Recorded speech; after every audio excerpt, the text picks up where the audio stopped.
તો સાયલાના વાસુકી નગર ખાતે થયેલા યુવાનની હત્યાના કેસમાં 5 લોકો સામે પોલીસ ફરિયાદ નોંધાઈ। હત્યાના આરોપી સાયલા હોમગાર્ડ કમાન્ડર ગિરધર ધારાનું નામ પણ ફરિયાદમાં આવ્યું છે। ફરિયાદીએ હત્યા પાછળનું કારણ જણાવ્યું છે કે પરિવાર દ્વારા ધામધૂમથી લગ્ન કરવામાં આવ્યા હતા, જેની ઈર્ષા રાખીને આ ઘટનાને અંજામ આપ્યું। પોલીસે આરોપીને ઝડપી પાડવા જુદી જુદી ટીમો બનાવી અને તપાસ શરૂ કરી છે। તો આ વિશે વધુ માહિતી માટે જોડાઈ ગયા છે સંવાદદાતા વિપુલ। વિપુલ, શું છે વધુ વિગતો આ સમગ્ર મામલે?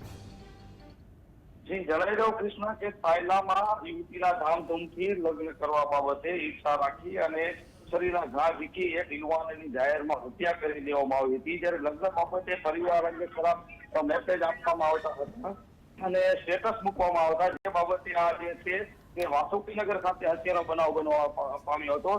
તેની અંદર હત્યાની અંદર જે છે તે સાયલાના હોમગાર્ડ કમાન્ડર સહિત 5 શખ્સોના નામ છે તે ફરિયાદમાં દાખલ કરવામાં આવ્યા છે। જી જી, આભાર માહિતી આપવા માટે।